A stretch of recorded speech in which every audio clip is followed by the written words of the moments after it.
have for you guys today. It's going to be C9 taking on OG, no less, in our next matchup. And because of how the last chance qualification works, the loser of this, they are out of the competition, which is already crazy when we're looking at these two lineups, right? OG were coming in as perhaps one of the favorites of the entire tournament. Yeah, I mean, as we've referenced earlier in the tournament, everyone who was on Analysts before the tournament began wrote down a secret pick for who was going to win the tournament, almost like time capsule style, so they couldn't go back on it later and then we'd see who it is. I guarantee someone probably has OG on there, and I wouldn't be surprised if there's some people looking at the roster of Cloud9 maybe had them as the miracle win from outside to try and be the super genius. So the idea that one comes last place, that is actually a shock, I think, to every analyst at this tournament. Yeah, I want to get your take on this, Hawk. Obviously, we'll be seeing this play out very, very shortly, but what are your expectations coming into this next one? I think for OG, that's the big question mark for me, which is weird to say, because you'd think Cloud9 would be the question mark after being this new team. But OG looked so deflated compared to what they normally play like in that game they played previously, in the opening game of the group. I think for OG, that the big question is, was that just an underperformance? That's what I have to assume it was. And if they just play together, they should have had the more time. They were hitting really good form ahead of this tournament as well. So I've got to be looking at OG and just seeing, in general, what the coordination of the team looks like. Well, you may be looking at OG over there, but Monty is looking straight at C9 as he's got Alex on the line to give us a little pre-game interview before we head into this one. Hello, Alex. So we do have Alex, the IGL from Cloud9, with us right now. So first off, Alex, we have to ask, it was a pretty disappointing loss that you guys had to Virtus.pro. Now, Virtus.pro might be one of the favorites to this tournament, but the fact that you guys didn't win a map, that you struggled a little bit, did you guys hit some kinks in the real games, in the real matches that you weren't aware of in practice previously? Was there a difference within the team compared to your scrimming with this roster? It's always different between pracs and officials. I think we had some first match jitters there. Also, we lost like 17 2vx's situations and like 7 1v1. So like if any of those rounds go in our way, like 4 on overpass, I think. So if we win like 1 or 2, then we win probably overpass, and Inferno would have been tighter, but it definitely wasn't a good showing from us, yeah. So looking forward to this next match, either you or OG will definitively be out of Flashpoint 2 thanks to the map wins that we've seen from Envy, kind of snagging that 4th place last chance qualifier spot. Now, OG has had a lot of film recently between Blast and now their match versus Gen G. How in-depth has your research been as a team for this particular opponent? It's been the same as usual, very thorough, making sure that there's nothing that can surprise us, hopefully, and we'll know everything they have to do. What are your expectations for this Cloud9 roster? Because even if you go out today, we'll have only seen 2 best-of-3s with this brand new team, which is obviously a super small sample size. How are you approaching your performance in Flashpoint and how it dictates what your roster does in the future?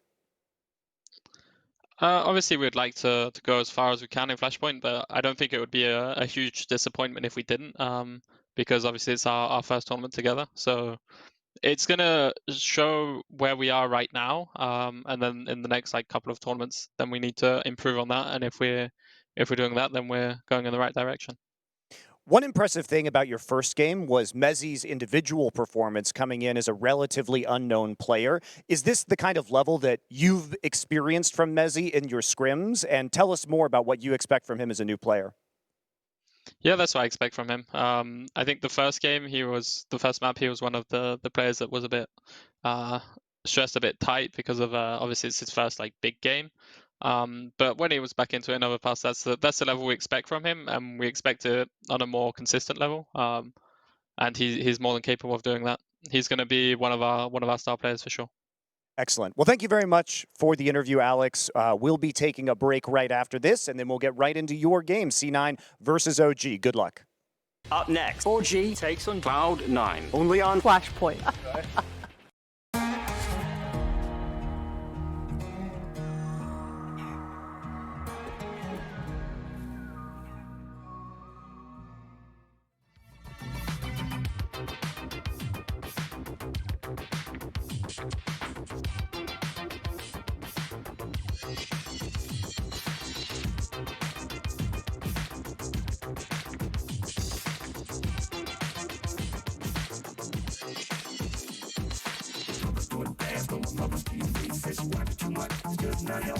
All my children in the big top now is night.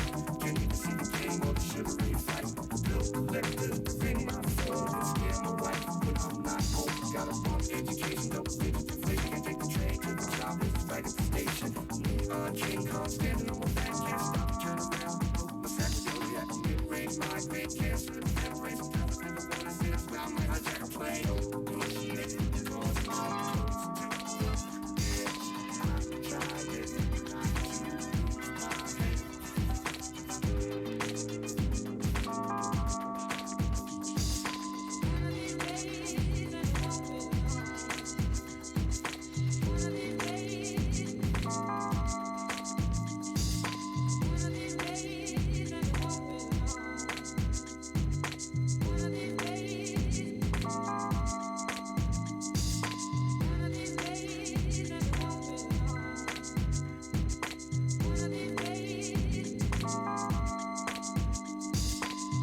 Virtus Pro were the next in line to be claiming a ticket straight to the playoffs here at Flashpoint 2. But now the Tower of Babel will begin to crumble as one of these two teams is guaranteed to be eliminated from the competition. It's either going to be OG or Cloud9 coming into this one. Of course, two people that are going nowhere, my lovely friends Imposter and Maui. And guys, this is going to be an incredibly hyped matchup. I cannot wait to get into this one. A lot of questions to ask, you know. The very first thing that's popping through my mind is these map vetoes. Cloud9, a huge question mark for them. I know that OG, they're gonna have a back pocket pick coming into this as well. So this should be an exciting one. Well, let's start off by talking about the guys from OG. Of course, we were talking about it just before coming into this segment. Definitely one of the favorites here at the entire tournament. A little bit of a surprise to see them dropping down into this lower bracket and potentially being eliminated from the competition. So what were your key takeaways from that game against Gen G, Maui? I actually am just going to give credit to Gen G completely, because I think Gen G went into that train game against OG earlier in Flashpoint with just an excellent game plan. We saw actually Gen G just beat VP on that train pick despite how good Virtus Pro is on the map. So I'm not going to blame Gen G for losing that map. It's just that they weren't able to bounce back on Dust 2 for me. The fact that they couldn't find the resolve in some of those rounds or some of those tense moments to edge out Gen G when they are the more polished team. They're the team that's been together for months now. It's actually nearly a year if I'm not mistaken. Yeah. And that is something that's a little bit concerning for me, because OG, they were having consistency problems kind of in the beginning of the online era here when COVID began, but they've put it together for me. So to see them fall in that fashion, it was surprising. Yeah, it was surprising indeed. And when we look at the scoreboard from it, it wasn't, you know, a single person having a really, really bad game. It was just all of them consistently across the board, not really stepping up to the plate. And I'm wondering what your takeaways were from that. Yeah, I think that's exactly right. Collectively, OG just looked all sorts of out of sorts in that server. They were getting outplayed all across the map. And generally speaking, when you're losing duels like that, you start to lose confidence. You start to kind of peak angles with less conviction. And that's what we saw from these OG guys, trusting or losing trust rather in their setups, in their crossfires, and just all across the board, especially on that train, they just faltered. Yeah, I know that communication has always been a topic that we've talked about with OG, and I always talk about it whenever I interview the guys. They're always saying that communication has been something that they've been working on. We were listening into the comms. It wasn't as clean as maybe we would have liked from the side of OG. Yeah, and another reminder as well. I mean, we heard in the interview from MBK as well that when they made it to the grand finals for the first time at IEM New York just a few weeks ago, their nerves started kind of kicking in, and these experienced in-game leaders on the squad kind of found themselves turtling up and not having an answer, which was really surprising to me. So I think for OG, as Maui just mentioned, it's been almost a year now. We need to see a different, more reinvigorated OG coming into this series. Yeah, and it is surprising. It's exactly how you say, Christine, because we look at the caliber of some of these players on the OG side, and maybe perhaps it was just an off day for them, but they're going to have to prove it as they're coming up against none other than Cloud9, of course, hot off the press with Mr. Henry G giving it the big up, and I absolutely love it. But Potter, you have an interesting take on this matchup against VP. We heard it just earlier from Alex. He said he felt like they were just repeating the same mistakes time and time again. So what were your takeaways from it? Yeah, and I think that's exactly what happened, right? Later on, I'm going to have a clip to kind of highlight really early on this Inferno what kind of went wrong for Cloud9 and why I think they really got quote-unquote unlucky to start off their debut. And as a new squad, you know, it's really easy to lose that confidence in your squad, but I'm glad to see that on the second map they started swinging back, and we saw exactly the potential coming out from this Cloud9 squad. So I'm excited. When I saw this Cloud9 squad debuting, I wouldn't say that I was impressed, but I was getting some strong early 2019 heroic vibes where S-Attack was not backing down. He was just constantly asking for flashes, going for more and more duels, and sure, he wasn't winning every single one of them, but I like the eagerness, right? I like the eagerness coming out from this new squad, and none of them seemed to be backing down, and Mezzi in his debut had some incredible clutches as well. Yeah, and that was something that Alex was talking about when Monty was just chatting with him earlier. He was saying, you know, Mezzi did feel a little bit nervous going into that first map, but coming then onto Overpass, the second map of the series, sure, they didn't win it, but that's kind of the form he expects to see from Mezzi going forward. Yeah, Mezzi is a player on this roster that's definitely set up for success, so it was nice to see him do at least decently. I think he could have performed a little bit better, but at the end of the day, it felt like it was absolutely Jame time, and I don't mean that because he was saving, I meant that because he was absolutely just wrecking everybody on Cloud9 with all of the clutches that he was able to win. Mezzi, sadly, on the receiving end of a few of those.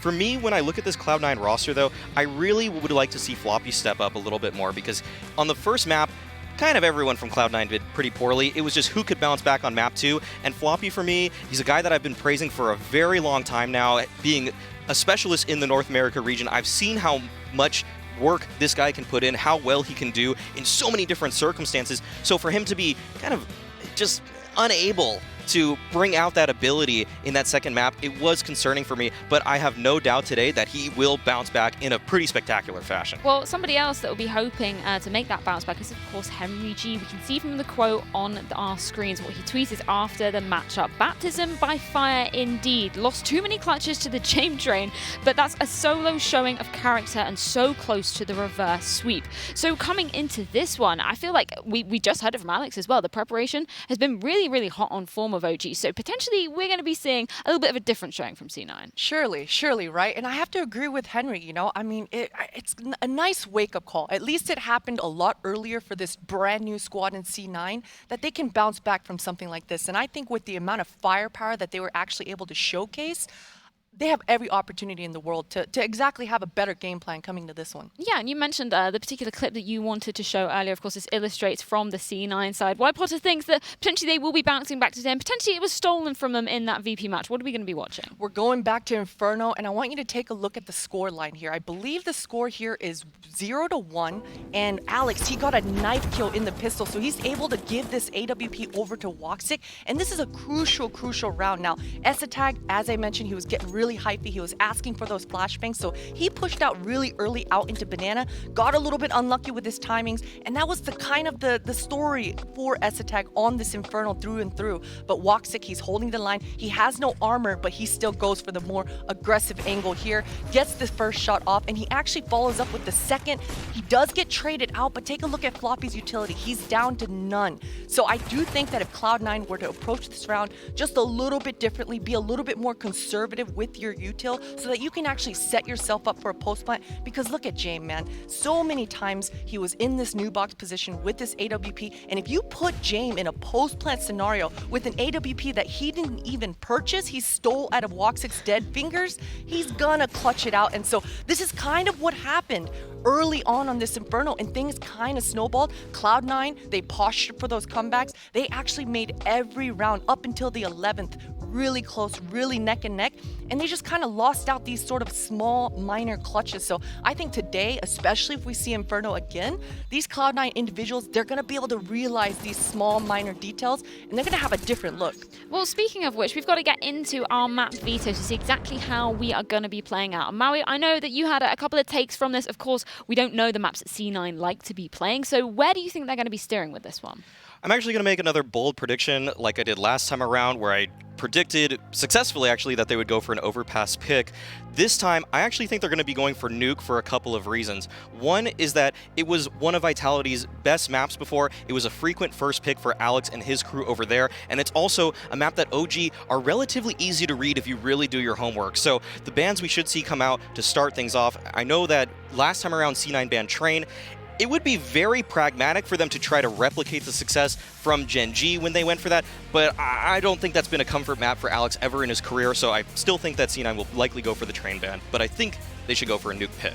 I think that makes a lot of sense. I'm going to go take a step backwards here, go back to the veto, because I think there's still a bit of an interesting factor there as well. I noticed that C9 in the opening, they vetoed out that Train. Now, my biggest question is, did they veto Train because they just didn't want to face up against a 100% win rate versus VP, or is that their weakest map? Because if it's not, they can float it and they can make OG sweat it out and think, okay, well, there's my answer. Yeah. C9 vetoing out that Train, okay.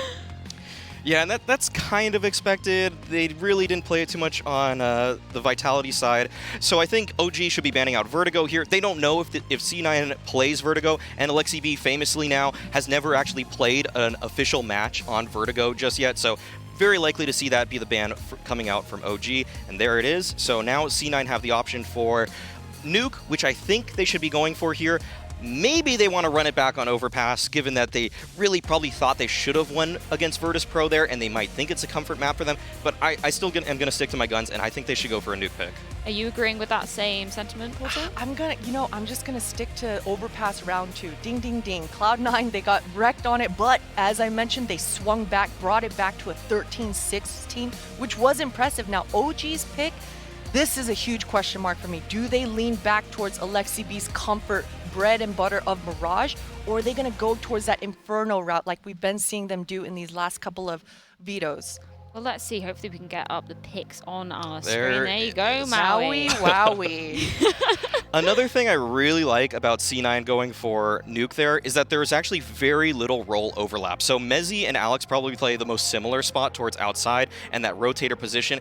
And I hope, for C9's sake, that Alex just says, step back, young blood, I'm going to take it outside. So we'll see, though. But OG Mirage pick, I know Potter had a couple thoughts about that one.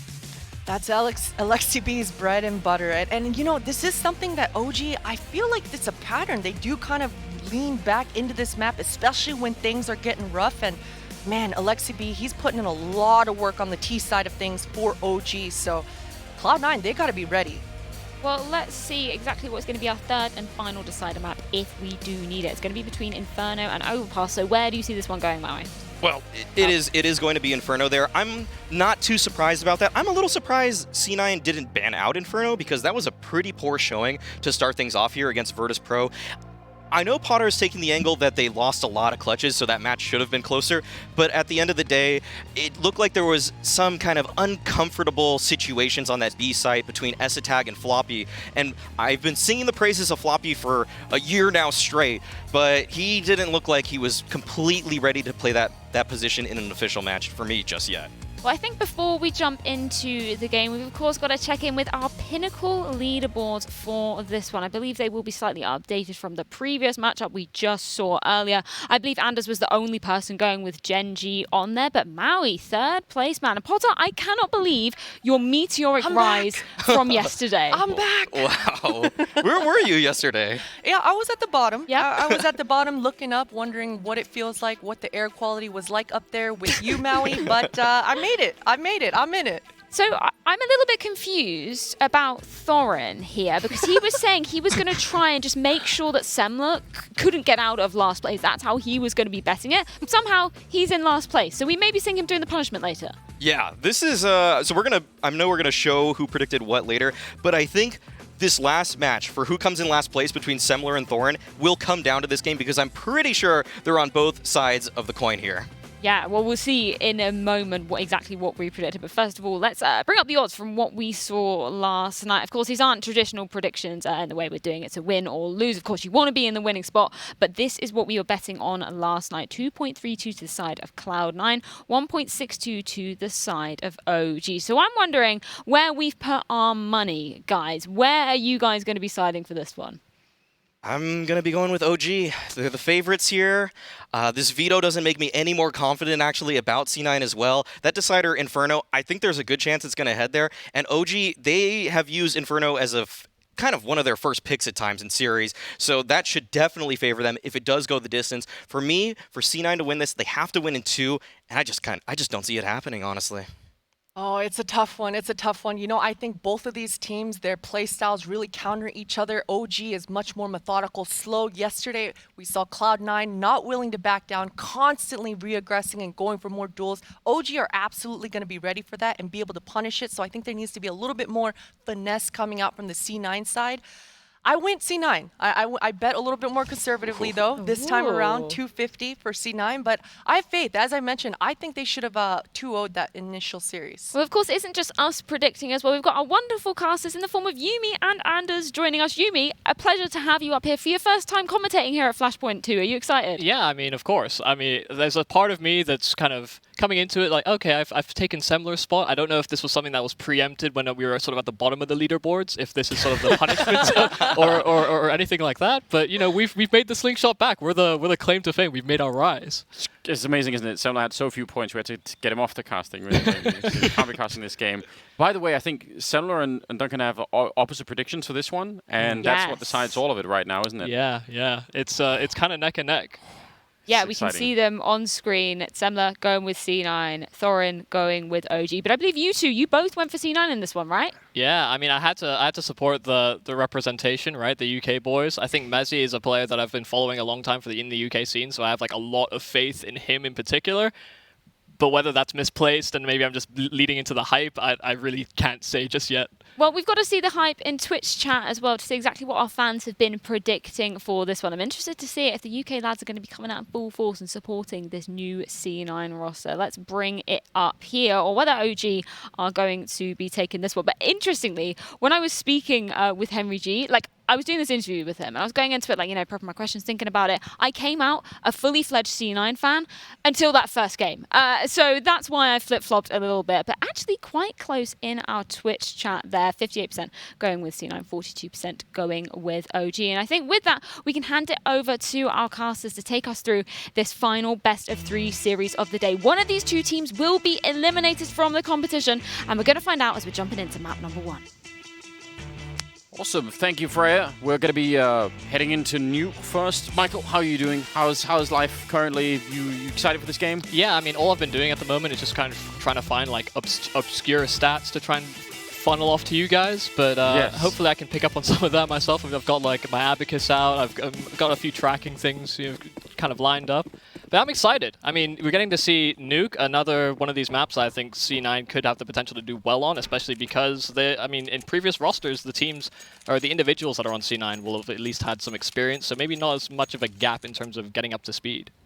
Yes, you pointed this out actually before we went live. I didn't even think about it, but you're right. A lot of these players have been playing Nuke before regularly. Looks like a straight rush onto the A site with Messi picking up 2 kills. Alexi with the dualies will take down Messi right afterwards. So a 2-for-1 trade so far. And they're going to be backing out in spite of the fact that they sort of were on the bomb side. That is a strange turn of events. Might be hard for OG to read what is coming next. In fact, you can see Mantu getting picked off. So 2 versus 4 all of a sudden. Yeah, really getting drawn out by the initial aggression. OG expected the full commitment, and now it's just Valde. A 1-on-4, no kit, no real position on the site, no real stake in the round. So now C9 can just walk away with this. There shouldn't be any real surprises here for Valde. The most conservative approach will be to just save the armor, and he's already sort of backing himself away. That's one of the worst feelings, isn't it, when you have to save armor in a pistol round? Like, you know it's the reasonable thing to do by every standard, but at the same time, please. Yeah. I just want to fight.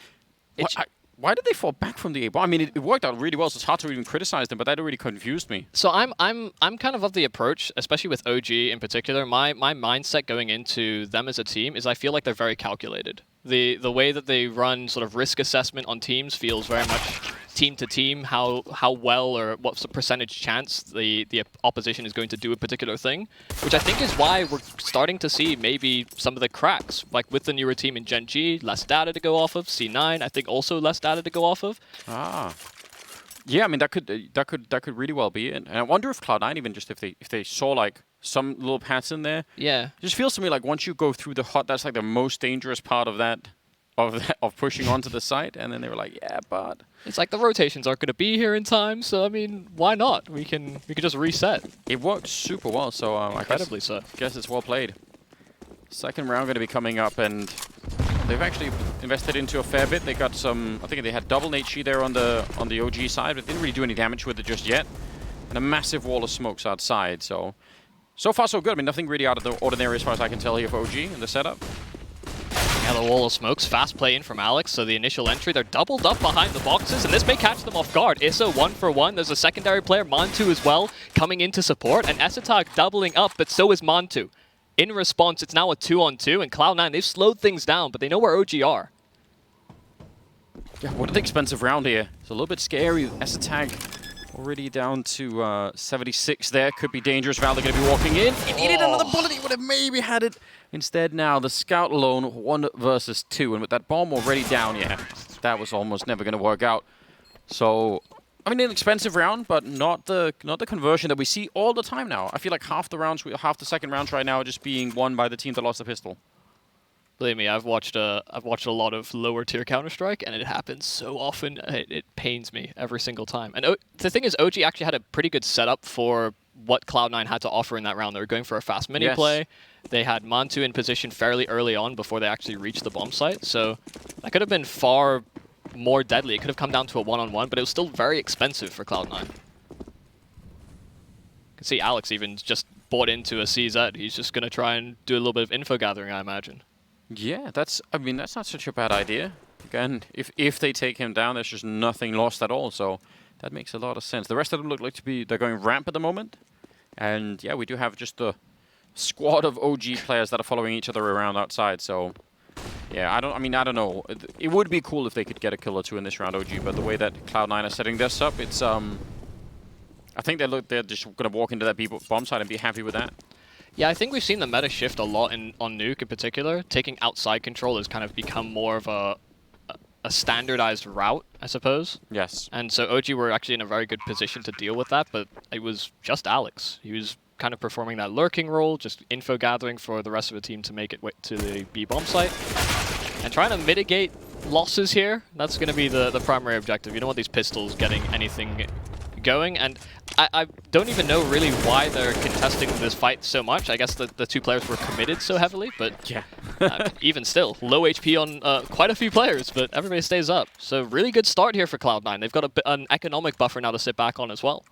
Yeah, that could have got a bit dicey there. It looked like they were, just a couple of shots away from maybe losing a player or two, so happy to see that they did not do that. 4th round, and we'll have Mantu with the AWP already, and some decent grenades. There's one defuse kit on Lexi B. Fair play. I don't like it when people don't have that kit on Nuke, especially. Yeah, it feels like you're in retake scenarios so often. Yeah. Well, lots of grenades exchanged at the start of the round. Early cut Molotov as well. The Cloud9 haven't picked up the pace, not moving alongside it. Alex trying to be the first to face. Mezzi alongside the trade, but he can't track it down. They molly out the far vent. They're actually just not finding any of the kills here on Cloud9. The only one they found is by utility, and it's only Woxic that remains. I mean, they got the chance, right? They got onto the bomb site itself, but as you said, just when you don't get the kills, it's not creating the space that you really need it to. So I think if they even had one of those kills, suddenly there's a little bit more room for the rest of the team to follow up behind it. So that's a bit shocking, and if you're OG, you love how that round played out. Yeah, and the interesting thing, I suppose, about the way Cloud9 have kind of announced this roster, right, is I'm pretty sure it was outwardly stated, Esatag is going to be our entry fragger. Yet we see Alex kind of taking up that mantle. He's the first point of contact in any regard. I think the people coming out of door were somewhat delayed, so interesting that's kind of shifted a little bit. Maybe Alex himself just forgot about it in the meantime. I did think as well when Cloud9 were being organized and fielding the roster. They had so many versatile players. It was really odd that they gave them even hard titles in the first place. Right. Yeah, that's also something I guess you don't want to commit too hard to at the moment. Yeah.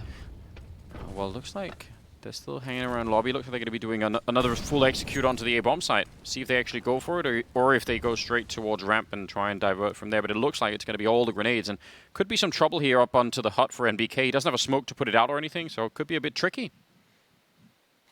Yeah, they have no info outside, and now the execute comes in for Cloud9. MBK gave up the angle, but he springs in at the perfect time. A couple kills found, Floppy on the trade, and Esatag doubling up the kills here for Cloud9. There is a sightline here for Mantu, but he has to give up his angle. In Cloud9, they have the A-bomb site. It looked like he was a little bit worried maybe someone was sneaking around, the back from Mini there, but that's not going to be the case. They're all on the site. They had a smoke which they already put up at Mini, so that's going to be fading in about 5 seconds or something like that. And then we'll see if this retake is going to be paying off or not. One flashbang on Alexi B. They're just exchanging weapons outside instead. Yeah, Alexi's low on health, so they want to give him that AWP instead.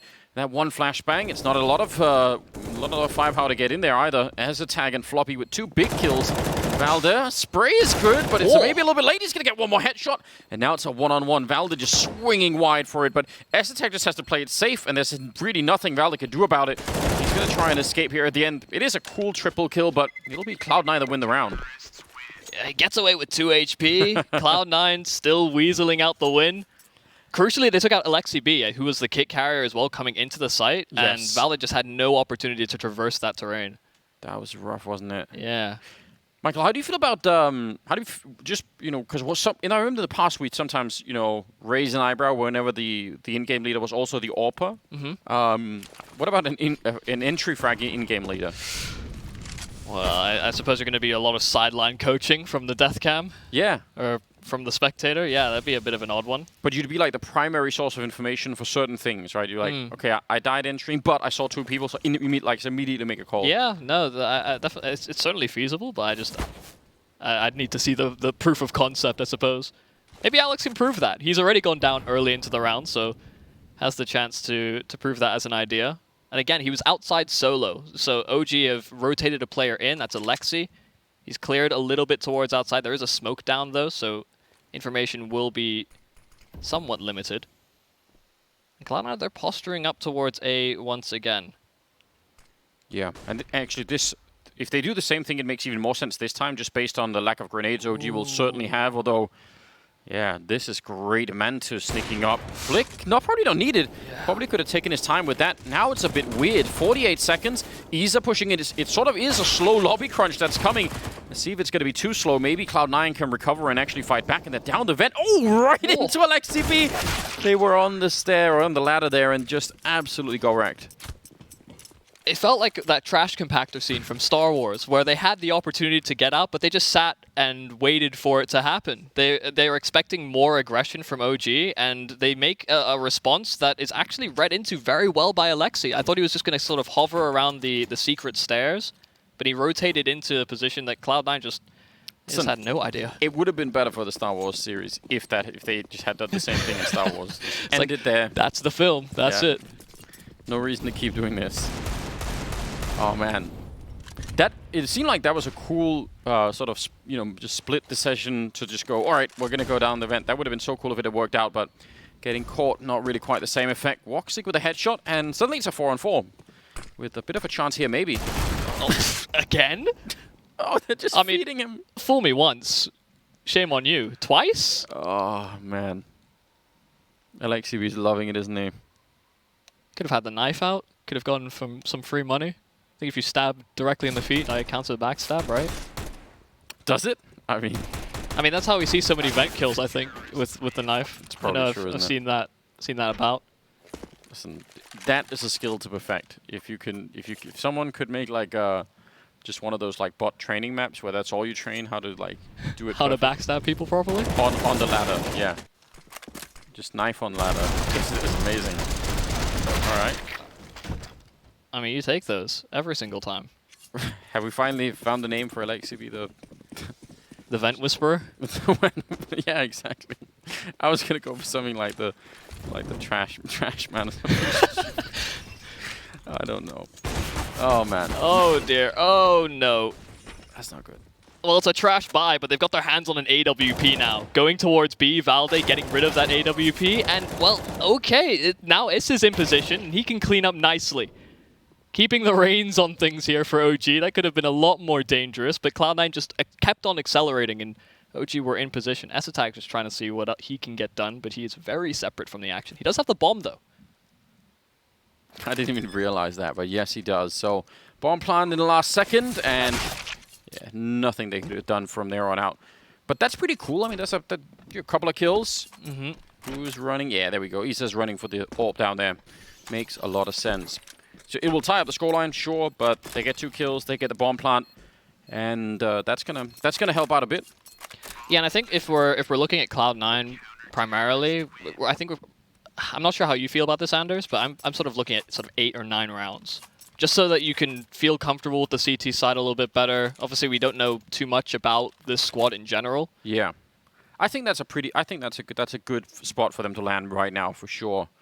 And I mean, yeah, again, if they go too far below that and things aren't working out in the second half, if their defense isn't working out, it's going to be much harder, I think, for them to adjust and find something to change around. So, yeah, I think that would be cool. This time, Lexiby's not waiting for them, but he will still pick up Messi, denying him the entry there. So, 4 versus 5 already, and the quick dive. Well, he's got the bomb as well. Valde, if he finds this, that's confirmation. It even drops forward to him, so he definitely would have sawn that. That's really interesting. Yeah, and S-Attack wasn't close enough to trade. Didn't quite realize that his teammate was going to get picked off from behind like that. So very hesitant about progressing to pick up that bomb. Leaving a lot on Floppy's shoulders to try and find anything. The thing is, OG have actually given up position on this B-bomb site. They know they have the numbers advantage. They don't need to take these individual fights, especially with Valde being the closest point of contact and being so low HP. It could very easily swing into that 2-on-4 where things could get a little bit more dicey, but Cloud9 are being thorough, making sure that there's nobody still lingering towards B. Well, they're going to hear the bomb plant, and the amount of grenades they have OG to retake this, I don't even know where the remaining Cloud9 players are going to try and stand. Put up a little bit of a forward grenade there towards the ramp. 2 are coming in from Secret instead, so that's a tag. There's another smoke. That was the last one that they had, and didn't really cover anything, did it? That is a bit strange. Floppy ducked in. He's going to go down, and they both will at the same time, so that wasn't even nearly as dramatic. Oh! Oh. All right. Oh dear. I guess. I mean, hopefully they can laugh it off. You've got to cut down on the kills for Alexi somehow. Like his KD was looking pretty good, pretty crisp. He had lots of vent kills. Another one in this round. I think I'm sticking with that. That he is going to be the vent whisperer. I don't mind that. So far, I think it's looking really good. Oh, well. High Who's to five. blame? If you're the insurance agent, Michael, and you're watching that footage, whose premiums are going up? I don't know. It looked like he was setting up for a high five, but he punched him in the face instead. All right. Hard to blame him for that, isn't it? Yeah. It's his own fault, really. All right. Well, we'll blame Alexi for that one in that case. 10th round, and Alex, I kind of like this. A very bold move, but again, you could easily be... yeah, and he's going to be so quick behind it. They just completely crack open this A bomb site. I love it. Oh my goodness, you could see we were looking at OG's perspective. They were just so critically unprepared. Yeah. Cloud9, no real indication of going for a faster play. They collapse on the site quickly, and I mean, OG, they kind of have to save here. Sure, they've got money, but no real position. The smokes, they don't actually have information as to how low these people are either, I don't think. So surprising, but really solid round for Cloud9. It happened. I mean, it is obviously a gamble to walk into to HUD like that, but the fact that he was there meant as soon as they got the 1 kill, they could just instantly all swing for it. That was really cool. Mezzi with the double kill, I believe. Interesting stuff.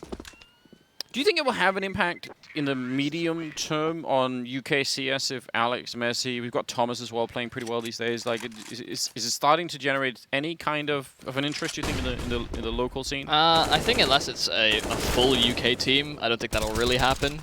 Because I think the UK scene has had its eye on Messi for a long time. And, and Thomas. Like, we recognize that those are going to be great players. We had the same thing with Smuya. I think Mantu and Alex have just been detached from the UK scene for such a long time that although they have a UK flag, it's hard to sort of attach it to UKCS. All right, you need the real... Yeah, we need the full shebang. All right. You can't have an Astralis and then be like, oh yeah, Danish pride. But then you've only got 2 Danish players on the team. You know? That's probably true. All right, so there's something left still to be decided there. Nice little sneak in from Mantu, speaking of which, and yeah, he'll start to fall back. They've put up that slightly deeper wall towards Mini, and it'll be Alexi B to take a kill on Esatag. So really great start here, 5 versus 3 at the moment, and Alexi B will go down, actually, being found through the smoke. Izudo still out here. Yeah, and he knows. He's just thinking about it. Another kill, and I think they're should be safe at this point in time. Walks to get a 1 versus 3. He's going to have the bomb, sure. He could maybe even get the bomb plant, but then what? Then what indeed? 1 minute left. Woxic now dialing in the bomb. And has the ability to reposition. He's thrown a Molotov, he's closed the door, and he wants to take a more forward face. It's not planted for him in this position, so he has to get everybody on the cross. He's putting himself in a really troublesome position with this. I definitely agree, and he can't even blame anyone but himself. It's a nice flick to take down MBK. They've already got a smoke up. 1 more to follow it. Oh! A 1 versus 3 for Woxic. It's an ace at the end. He absolutely blew up OG. Unbelievable. He puts himself against the odds, and he hits every shot he needs to. They lost track of him after the first shot. That is a bold play to make. Yeah, it really is. They even have the smoke up on it, like, you know. So even if he tries to swing into it, I can't believe he's pulled that off.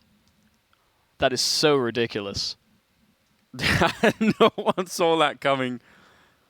He's just at that point. You're just thinking, yeah, you know, it gets a little bit of money, maybe do some damage. And the thing is, for that round as well, Cloud9, I was sort of looking at the minimap. We got to see all the kills were so detached for them. Cloud9 had split up entirely for that round. Woxic just really bailing them out. That is a position that OG will not be happy of giving away. I mean, that has to be the pivotal point right now, especially if they win this next round. Then we get up to that scoreline you mentioned earlier of getting those like eight-ish rounds in the first half, right? Yeah, absolutely. And money's looking a little bit grim for OG. They had a buffer before, but now losing that round, this could be a swinging moment. Alexi's had a lot of impact on the CT side. He's been finding opening kills. He's been really contesting the avenues in which Cloud9 have explored. And once again, he's trying to be a bit proactive, get information outside. He's heard steps, he's heard them drop down, and I think he's prepping for a flash. Long distance, here it comes. Alexi catching them on the boost. That is perfect. I don't think he's going to quite get away, but Mantu should be able to provide support with the AWP at a distance, but he legged him. Eventually finishing off the frag. It's a trade in the end, but OG have a man up. It's some cool, pretty basic teamwork, but you see it coming from some distance away. The flashbang being called in for and everything else was really well done. But the favorable trading for OG nonetheless. And about 55 seconds here. I like this from NBK. Playing close with that MP9 so that you have at least a bit of an advantage if they come around the corner. And Isa inside right behind. And it looks like they want to go through that squeak door. And they've also come through Mini as well. So they actually have a very good shot. If they could take down Isa, NBK might be hard-pressed to follow it up with a bunch of kills. Yeah, they've already spotted him out. Surely being called in for Isa. Almost caught a little bit sleeping there. I'm sure he would have seen that. So that works out incredibly well. Almost didn't have to do anything there, Cloud9. Yeah, not really giving opportunities to fight back. Just getting caught off guard as well. We'll see if Mantu and Valde can save off the back of this. Alex cutting off the rotation. Valde were hoping to contain, maybe surprise them. Secure a path for Mantu. Yeah. And possibly as well, if you find like, one of the really early kills, someone just not even checking, it would be cool. Maybe it's a 2-on-2. Maybe you feel incentivized to take on the retake. Yeah, you could hope for it, right? But this is everything right now that Cloud9 could possibly want. It's about to be 7-5. Yeah, Mantu's going to be able to save that AWP, and that's a bit annoying, but they're in a great position right now to try and really take a lead at the end of this first half, which would be really interesting. Man. And that's in spite of that fight outside that they ended up losing. I think once Mantu got the kill, once he gets this kill, I think he falls all the way back to almost CT spawn, which allowed one of the Cloud9 members to get into Mini. And suddenly they had a pretty cool position. Yeah, so concerned about maybe giving up an equalizing frag. Right. Yeah, these last couple of rounds for Cloud9 have been really explosive. I mean, the past few, we had that fast play towards the A site, the clutch. And now really surprising OG. They only have that saved AWP in Mantu's hands. Of course, they have Deegs around it, so that's certainly nothing to scoff at. Yeah, he probably would have wanted to go take a fight out there, which I really appreciate. But it's going to be tough now because they've all shown up. Yeah. I think Alex should just be able to find a kill. Ooh, I think he might have spotted the shadow, but circumnavigating. Just all about just not falling into the traps here for OG. Alexi is very segregated, but in the meanwhile, his teammates, they're grouping up towards ramp, clearing things through, trying to push through lobby as well. There is somebody here for Cloud9, so shouldn't be any real issues. Floppy could get overwhelmed, though. Yeah, I like the fact that he's holding this far back, though. Sometimes when people are alone in lobby and they're just in the middle of it, they really get caught off guard. Can't believe no one's actually turned the corner to look for him, so weirdly that's not been a fight that's happened just yet. 35 seconds on the clock, so things are also getting a little bit weird now. They're taking the bomb all the way. This is going to be very late in the round here, Michael, before they even get into the B-bomb site. Yeah, they're wrapping around. Woxix found one. I think they now realize that it's not going to be an A-sided play. Yeah. Cloud9 just accelerate, so nothing really going well for OG in this regard. No kill with the AWP. They're trying to find a way to maybe get their hands on it, but yeah, Floppy is just keeping them busy. Yeah, he was being hunted, wasn't he? But yeah, that's just fine. A little bit, low on the timer there at the end, which I think, for Cloud9, I guess there wasn't anyone hiding in B, but you always want to be a bit careful, I guess. All right. Losing guns here is kind of important, though, for Cloud9. They are still able to buy, of course, but say in an instance where they just kept on hunting, trying to take AKs out of OG's hands, they could find themselves in a bit of a spot, so they just concede it. Understand that OG have a bye regardless next round anyway. But they get to it. They get to 8 rounds. There could be more on top of it for this half. And you really do want that cushion, especially as a newer team, just to see where everything lies, if there are any holes in which need fixing. You give yourself that buffer. Man, we didn't even see that kill originally, did we, from Woxic onto Alexi or Mantu or whoever it was down there. That looked really cool. 8-5, 14th round coming up, and I don't know.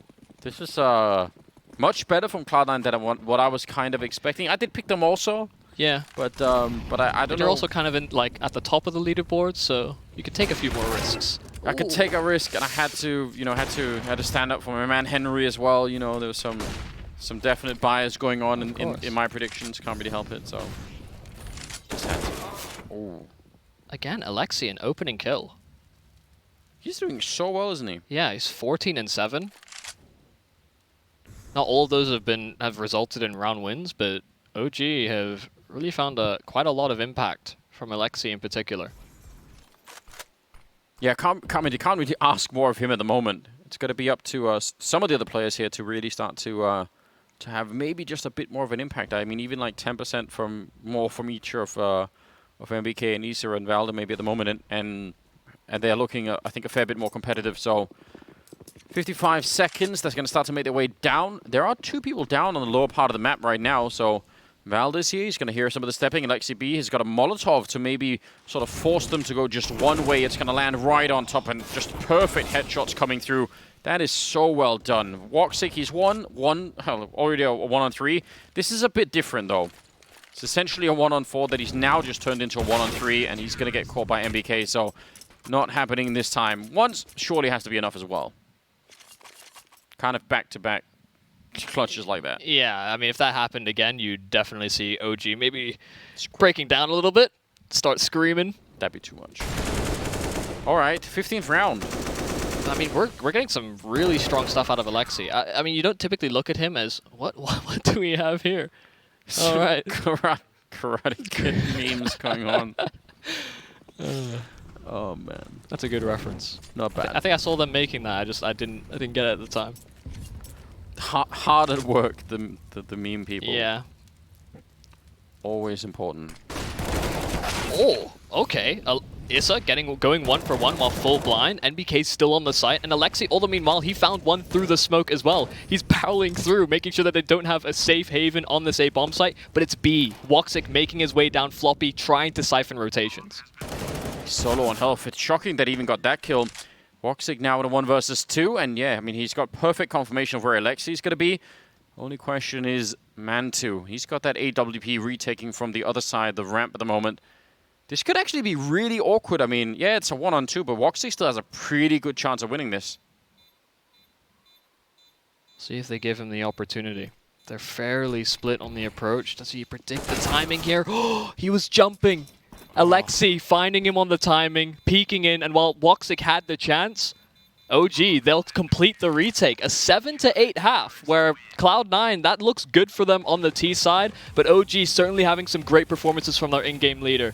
Whether or not we get to see them complete that, how well they'll do on the T side still remains to be seen. We're going to have to throw it to a short break before we get to see any of that.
Here we go. We're back once again. Second half of the first map between OG and Cloud9. And Michael, I mean, you said at the beginning like 9-8 rounds for Cloud9 on that T side would have been pretty cool. They got up to 8, so are you somewhat satisfied? Yeah. As somebody that's sort of picked Cloud9 for the predictions, you know, a little bit more UK representation, I'm happy. We'll see if they're going to be happy moving into the second half because Alex has already been dropped down low while Mezzi responds. OG going well in the trades. A 2-for-1 in the exchange. They don't have a kit. So this retake is looking incredibly dicey. S-Attack low HP as well. He'll make his ascent. Man, as soon as Alex went down, Messi was alone on that hut, and there's just no one around that could do anything. So the fact that he even got that 1 kill, I mean, that's something to work with. But yeah, they're going to back out. They're already saying, yeah, it's not worth it. So that just worked. It wasn't that, you know, deep. Yeah. Nothing too complicated. No. Smoke, couple flashes. Bob's your uncle. Straightforward, yeah. I mean, actually, the pistol rounds aren't such a bad round to be doing A rushes in, I guess, because you know they're not going to molly the hut and the screen door and everything. It's unlikely they'll do that many grenades. All right. Yeah, I think if anybody ever buys a molly on CT pistol, they just need to work on their A holds in general. Yeah, because it's. I mean, obviously, if you bought the molly and threw it preemptively and no one shows up, you're just like, well, great. Yeah, I've wasted a little bit of time. Cool. Yeah. Really solid set of entries, though. Valde picking off Alex, like you said, puts so much pressure on Mezzi. Yeah. And we see the Force from Cloud9. Not unexpected, but still worth noting. We'll see if Woxic gets anything done with the Scout. We've seen a lot of AWPers move to that as the economic choice. And having a lot of success with it as well. Decent damage nade onto Alexi. He's actually taking a fair amount of damage in general from these tags and trades with Alex. A battle of the minds, but maybe the battle of who is stronger at that vents position. Wait, Alex will have to do a lot of fragging in that position to catch up to Alexi in terms of the scores right now. But you never know. I mean, sometimes that change of half will really make the difference. Woxic out here. Wall of smoke. Zubby can't really see anything. And Alex, he just wants a quick glimpse and then to put down the smoke. We'll see. He even waits like a second longer. It's always I always find that scary in case they don't respect it and they just like jump through the Mac 10 or something. But yeah, he's fine for the minute. And they might just wait it out. Still 47 seconds left, so yeah, they can afford to wait, I guess. Yeah, I think they're waiting to see if Alexi gets any information from Lobby as well. He's very detached from any sort of action. He still haven't quite rounded that corner either. Ooh, going for the boost, the Molotov forcing Alex back. And now they pick up the pace, just leaving Alexi to lurk. An S-Attack already in the vents, may find a quick backstab. Nobody's looking at it. A nade out for Valde. That's an opportunity taken. And while MBK does find the trade, this adds a little bit more chaos to this B-side pinch. 15 seconds left to get this bomb planted, and Alex is on the site. This could be so dangerous. He's planted right behind him, but Alex bypassing the initial player. Issa left in a 1-on-3, and Floppy finding 2 kills on the MP9 for Cloud9 to steal that away from OG. Oh, man. I was getting ready as well. I was thinking, like, no, you're messing it up. He's inside of the smoke. And then it turned out to actually be an incredible play. Jeez. That is so... I mean, just so much hesitance from OG as well, not wanting to fall victim to the force buy. Absolutely. And you know, when Alex is up there and he throws down that smoke, that's at like 50 seconds. And we think, like, so, yeah, I mean, maybe it'll slow them down a bit, but it's not going to put them that late in the round. But then they, just did get slowed down a bit. Sneaky kill from the vent with a deagle and everything else. Massive round for Cloud9 to pick up here, making it 9-8 in their favor. And just quickly shutting down that OG launch to the round, of the half. So it's going to be looking really good. With the bomb plant, they're going to go for a force-up in this round. OG, they just get whatever they can get. Yeah, they want to bring it back right away. So Cloud9 just have to survive this, and they'll actually be in a pretty good lead. Also, utility exchanged early. Alexi outside. The smokes will accompany him shortly. He's getting a little bit lonely. Feeling a little naked. There's an opportunity here for him to maybe pull a sneaky timing. S-Attack was primed with the Molotov, but Alexi, the objective is to go down towards Secret. His teammates grouping at ramp. They want to be able to split this B-bomb site quickly, and Floppy going to be under the hot seat. Another little bit of backup, but I think that's from a scout as well. So might be Woxic pushing in. Floppy gonna have to keep falling back there, just running him down. The speed catching really both Woxic and Floppy off guard. And now this is just a little bit ridiculous. Said they needed to put up a good fight here in this round, Cloud9, but so far they've got nothing. Yeah, it's a bursting play over towards ramp, and just Floppy getting tracked down so quickly. Not able to get one of those better positions on the B bomb site if you're playing as a ramp player, sort of falling back and playing a headshot angle instead. I feel like he was he crouched down trying to reposition himself for some optimal position at some point? It just looked really weird, like he wasn't even looking. Yeah. And then next thing he knows, he's rounded the corner, flying at him with a MAC-10. Yeah, they're just going straight for it. And I mean, it makes sense to have that crossfire if the guy playing towards Hell has an AWP, right? And it's just a one-shot kill, because that'll take a lot of attention away. But the scout is like, yeah, you can hit someone, and they can just keep running and fight your other player in there. So I don't know. That did look like a strange setup. And again, they just probably got caught off by the speed of it. But that will make it 9-9, and OG to take the round right back. So yeah, a little back and forth to start things off. And a much cleaner state of affairs for OG to do it as well, right? There was a clear path and objective in mind, whereas Cloud9 were playing very reactively when they had got theirs. But again, they make the same call. An investment. They want to make sure that this comes down to the bitter end. Just come on. Fight for absolutely each and every round, even if it is suboptimal. And OG, they're sort of prepared and primed for some sort of a lobby play. Good on them. I really hate it when T's throw rounds to lobby crunches, just because they are so effective. I feel like everyone, you know, sometimes tend to say either be a bunch of people there so you're ready, or if you're one person, just be far enough back that you're not going to get caught. But even holding it with two people can sometimes be very dangerous. So good little kill there.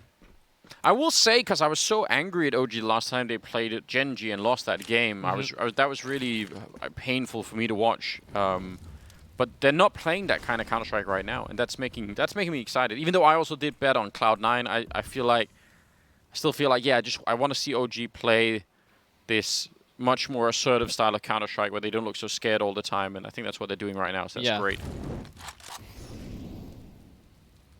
Well, again, grinding down the clock fairly heavily. MBK's on 1 HP as well as a result of that earlier kill. So now OG are looking for a bit of space. Woxic, though, lining up the headshot with the scout. Alex has finished off MBK as well, so they need to go towards this lower site. And it should be readable here now for Cloud9. They've not felt any pressure towards Hell. They've rotated through the vents already. 10 seconds. Again, yeah, coming down to 10 seconds before they can actually start dialing this in. And Messi's found the bomb. The instant headshot on the Deagle. Issa not going to pick it up in time. Valde trying to protect, and that's it. That's the round. They can just win it off on the default, because Issa, although he gets a couple kills, cannot do anything more. That's very, very dangerous from Issa. But he does manage to get away with this rifle. These rounds are coming down to so few seconds for OG. They're really not giving themselves a lot of time for these. No, they're not. And you know, having that little time maybe could be alright, but then once you get that one snipe out from CT spawn and the follow-up kill, suddenly it's full-on panic mode. Even Alex is looking confused, like, all right, I guess. I don't know how we've won this one too, but... Yeah. Here we go. Cool. All right, so 10-9. Cloud9 now, say back in the lead, but unfortunately when you do this on the CT side, right, your economy is going to get so weird. I mean, look at the buy that OG are going to be bringing into this round. It's going to be really, really good compared to what Cloud9 have, so... It's even hard to say who... I mean, probably this could still favor OG even if they lost the round halfway. Yeah, I'd say typically T sides, I'd say maybe with the exception of Nuke, that the higher buy and just the T side in general will outlast what you're bringing to the table. But because, I mean, we've seen it in these rounds already, they've managed it with a scout and pistols. Yeah. It's been very odd, hasn't it? Not that many grenades either here on the CT side. They have a kit on Esatag. It looks like they want to just explode through. It's going to be one MP9 to try and stop them on the other side. Bit of a smoke here for Messi, and that's going to create some space behind him, but still that rifle is a real big problem. He's going to get the one kill, some good damage. Alex goes down and a nice dink, but it's not enough. He did do some great damage onto MBK there, but in the end, OG, I mean, You saw how few grenades they had there on Cloud9. They were going to have a hard time stopping something like that unless they just get, you know, amazing opening defensive kills there. Yeah, I thought Mezzi was going to be able to line up too because they were stacked up on top of each other from Hut. Because of that one smoke that Mezzi put, they actually didn't want to scale. Yeah. Man. So you could have gotten so much more, but yeah, OG, they clean up all the remaining pieces. We're back again. It doesn't end. It doesn't end. Amazing. Well, it surely has to end now, right? There's no. If yeah. Well, I mean, you say that, but they could. Maybe they're probably gonna have to double eco. So maybe they just say, all right, whatever. This is also a position where OG can reinvest. I think even after losing the next round, effectively, Yeah. in the hypothetical world. So, yeah, they may have to tap out of this one, but I'm also somewhat prepared for Cloud9 to just not let this one go. I mean, Alex and Roxic are at 1400, so... Oh, shoot. There almost isn't anything lost if you just say, all right. We're going to get the full scene, frame by frame. I know. Next slide, please, meme man. They've set it up nicely. They're pretending to be wounded. I think that's what we're going for here. Well, they're certainly going blow for blow. And a timeout called by Cloud9. I think they're evaluating their options as well. It's like, do we actually keep going for this? I mean, we see Alex already committing to it. He's the in-game leader, so... I mean, if he goes, surely everybody follows.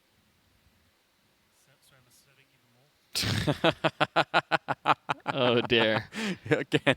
This is getting dangerous. If Cloud9 lose this match, it's going to be Semler up for punishment with a blind spot afterwards. I think that's...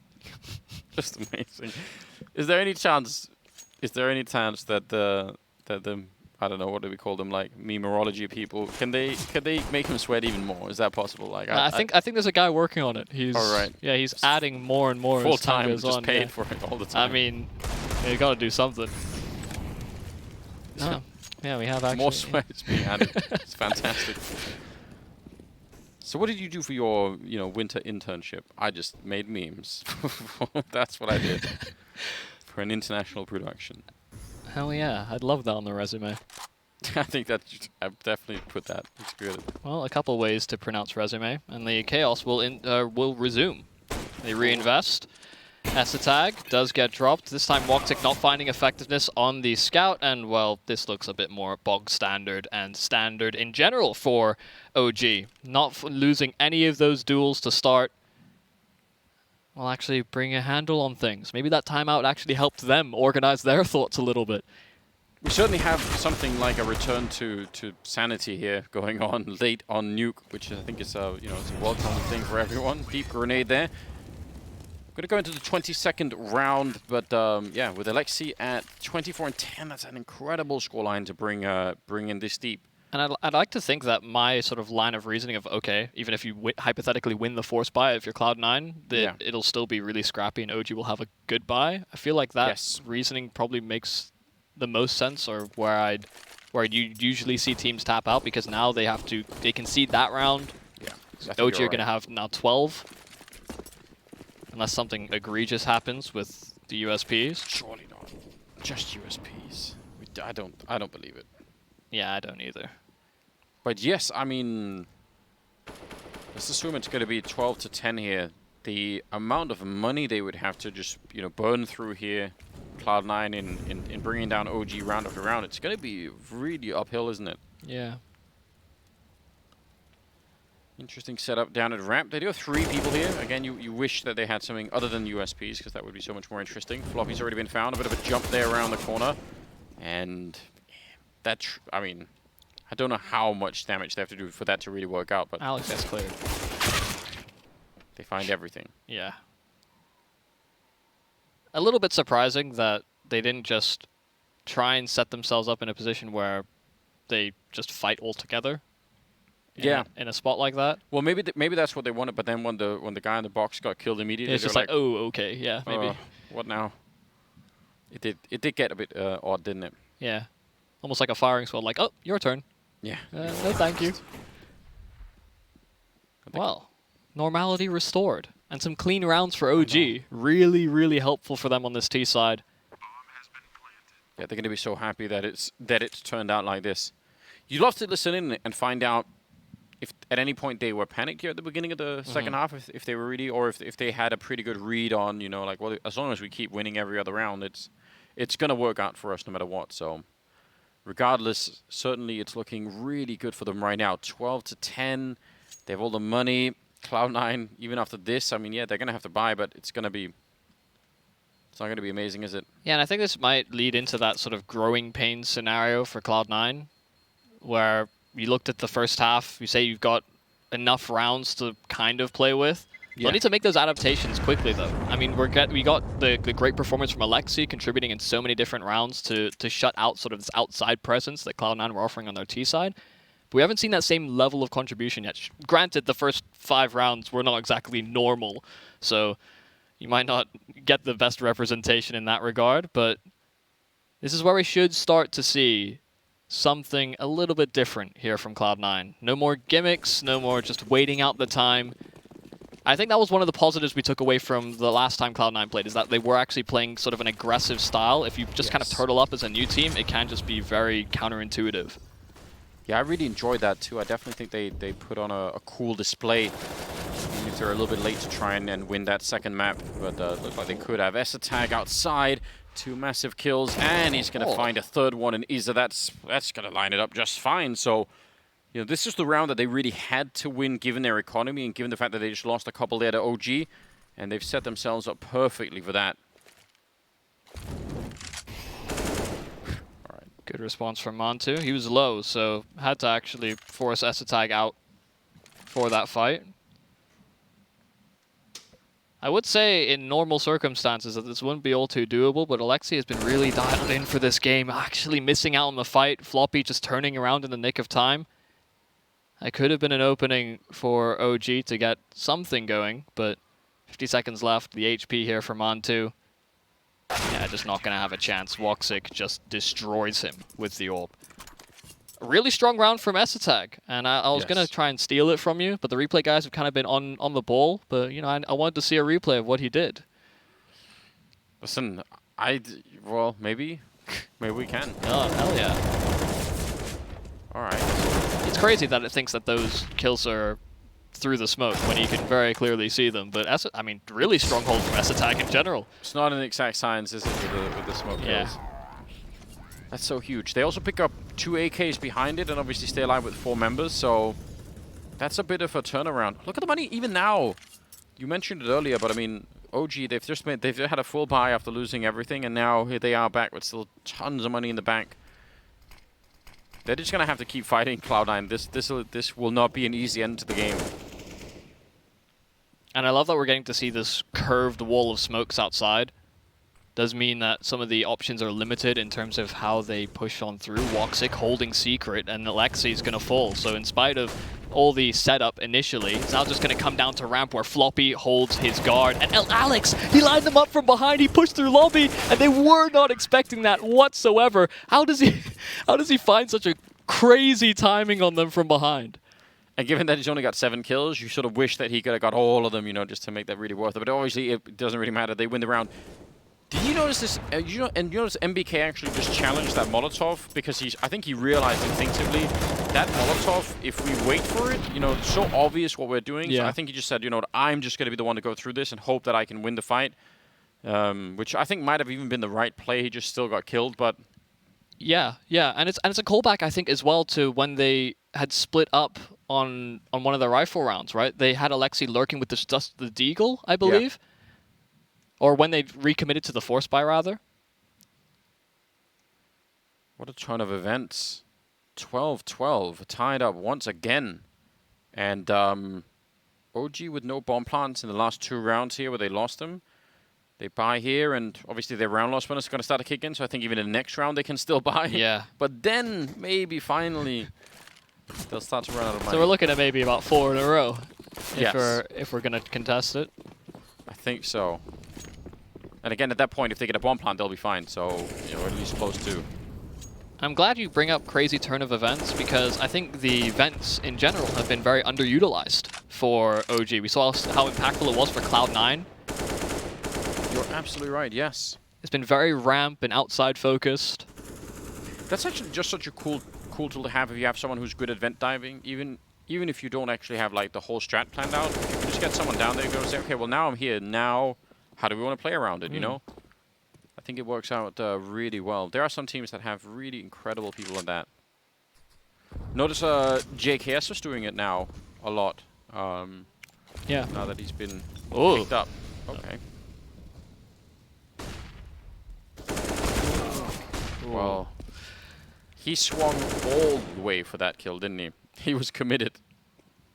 Yeah, that's a protocol that I think Big often run as well. As soon as those wall of smokes go down towards garage, often priming a flash for, I think, or Tabson is the one that usually throws it.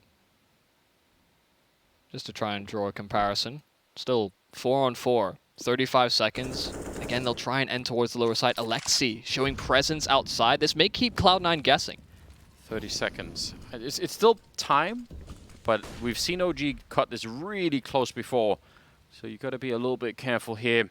Floppy down there with the AK already. Now down to 18 seconds. And again, it sort of does matter if they end up running out of time. That would be an absolute disaster. He's now looking up. He could be shot at the back about any moment now. He's shooting them right in the legs. He's trying to spin for it. They are coming through, but Floppy with a big double kill. 4 seconds left. And finally, it looks like... Oh, the ball gets stopped. Messi!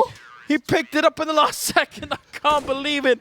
OG, not one more time. And that looked like it should have had the odds stacked against Mezzi, but he rotates through the vents, and Alexi just couldn't get it together. He couldn't cover his teammate. He had done so much work to actually get them in that position in the first place. Oh, man. Yeah, he's on the other side. I mean, he's just checking for it. Messi just cruises in for that kill. If you're MPK at that moment, and you're just pushing in the last digits on that bomb, and you look up and like, oh, no. Oh, no. This has not gone well. Of course, OG, this should be the last buy in the tank. Investments have run thin, assets expended, and Alexi trying to creep around the smoke. This is a play that had the opportunity to do before, but they swap places. Alexi, they'll have no idea that he can be in this spot, but they're finding kills on the A side. Alexi finding more impact. A second kill lined up as they're firing vigorously through the smoke, but it's only Alexi. He's on 30 kills and a 1-on-3 on the table. Has to be an ace clutch for them if they want a chance. 10 with so little health, he's going to be found. Oh, man, 14-12. And I just want to point out, because you mentioned the previous round, Michael, this flashbang through the wall, that's exactly what happened. That's obviously also this time what allowed Alexi to know that S-Attack was behind him, because he heard that flashbang go off. So once he got the kill inside, he just turned around and was ready. So, yeah, that seems like something that Cloud9 may have adopted as well. And you said Big was the other team doing it, so yeah, if you guys are watching that in the future, that's something that's a good little thing to just know and look for. It's fun. It's like a mini counterplay to a counterplay. Yeah. That's how the metagame evolves, right? Yeah. You know, you do it enough and eventually people find out and then you have to stop doing it for at least a little bit there. Alex, he couldn't duck down low enough. Alexi again with the entries, 31 kills. You feel like, what more can he do right now to bring his team through this game? Yeah, everyone else on OG kind of middling at the same performance, but he has been really finding a lot of impact for OG. They can get themselves down towards Secret. It does come at a cost as Issa is now at 2. But the rotations are going to be difficult here for Cloud9. Floppy getting into this forward position could be problematic, and they don't check him initially. The missed shot from Mantu leaves his teammate to die, but they have a man advantage now taking the site. Yeah, they do. Trying to keep the stream alive here. Valde looking for a quick headshot. Nearly getting it. Messi will take a kill. Now Valde's in trouble. He's going to be going down, and it's the last kill happening, Messi. That's the advantage of having the M4A4, surely, because I think he would have run out of bullets otherwise. So, 15th round on the board for Cloud9. A really nice streak that they're working on right here. And OG, they get the bomb plant at the very least, Michael. I think that's a blessing. They maybe would have had bid final. I think they would have had money. But still, they could at least have everything they want. Yeah, there's no limitations to this buy. Maybe you miss out on a flash or something accompanying. Yeah, or maybe I think mostly if they would have wanted a bunch of orbs, but I mean, probably no reason to get that. I mean, right. on the T side as well. Listen, they should do that and go up on that T roof and just try and get all the wall bangs in. We don't see people do that ever anymore. Yeah. There's actually a very cool wall bang that you can line up when they come out of heaven, but you need like a triple boost, and it's incredibly niche timing. That's what I'm talking about. That's what I want. I want the 1 in a million type play. Well, Cloud9 want this map over. They're pushing over through towards ramp, leading with Woxic. He does have Floppy alongside him, but MBK primed on the angle. So common for a secondary player to be alongside him, and Alex trying to get something going himself does lead this further into OG's court. This could have been a finishing blow, this could have been a knockout punch, but instead it's just a slap in the face. And now OG looking very good. Woxic could do well to save this AWP because money wasn't really established here for Cloud9. Some very costly rounds. Woxic may even try his hand at this if they keep finding these opportunities individually. Alexi's kind of in position to hunt him down, but it's such a long time to try and save, so he's going to try and take the fight instead. They actually just go up the ladder. That is comically weird from MBK, but he survives, and Woxic's not boxed in. Yeah, that really makes it rough on him, doesn't it? Sneaking around the back with a Tech9. He's going to find MBK. All right, an interesting game of hide and seek out there. If he actually makes it out, I mean, that would be pretty impressive. Yeah. He's lightning fast. He's already had one ace in this game. He could get this one as well if he's just going to hit the right shot. Oh, not scoping, and he finally does get caught at the end. So another round for OG. 2 more, and they'd be at overtime. This game is really wild. And they actually can't really go for a straight buy. How do you... I mean, I kind of like the idea of this lobby crunch. It obviously worked out horribly for them, but I don't really mind that they tried it. It's again this sort of slow lobby crunch we saw OG do on their T side as well, maybe that's right? the problem, though. And it's all prompted off of Esatag losing that duel initially. He'd pushed outside, had the information, and they just because he dies, it's very reactive. Oh, they actually go for a full buy here. Or a force buy, really. I thought they'd just try and go sort of halfway there. Yeah. I guess they will still have the 30th round, but I don't know. That's a bit questionable, if I'm being honest here. Don't know how I like this. Oh, so crucial that Mantu was holding his teammate because Alex was lining one up when they had a nade out. So instead, they keep that advantage using the superior weaponry at distance. Floppy trying with the FAMAS, but I mean, Woxic, he did have enough actually to get the AWP, but it's just not going to find anything. He wasn't given the opportunities. I feel like this has definitely opened up the door, and I think that's where your criticism lies. But leveraging both rounds to sort of suboptimal buys, OG could certainly bring us into overtime. I'm just... Maybe they have done the math right, and that round loss bonus for... man. No, it's not going to be that much, is it? 30th round, they don't really have a lot to work with. Even more sweat. His hands are sweat. Yeah, I know. How is he even still holding onto the microphone? I know. Ah, it's amazing. It's a timeout called from Cloud9, and you can understand exactly why. Why did they go for the half buy, Michael? Yeah, I'm so confused. Surely you just cut some losses. Except that, okay, you're going to have to... It may still go to overtime, but at least you give yourself a rifle round. A proper constructed one at that. Yes, I mean... I can't even think of, like... I don't even think OG was particularly surprised. I mean, and I think OG wouldn't even, I think, construct a round based on the idea they're just going to have USPs. Don't worry, right? And I think especially because they got the AWP out on Woxic, but he was playing such a passive sort of off angle as opposed to being a bit more... in the face of OG as a surprise. Yeah. Very confusing, but it comes down to this, whether Cloud9 can convert it over the finish line or OG drag out this nuke again. We had that back and forth at the start, but some strings of rounds in response. They do go 1 for 1. We get the kill in from Alex. I mean, it's surely the one thing OG must be telling themselves is we need just more than 30 seconds. Whichever bomb site we're going to, just don't leave it to the last possible second, because that's been going wrong a number of times here in the second half. So I'm sure that's what they're trying. Although this time Cloud9 have nothing to slow them down, right? There are no cheeky smokes or anything else like that they could line up to slow this one down. So, man, there's going to be surely some back and forth on the desk about buying in that previous round. Really feel like that was a questionable decision.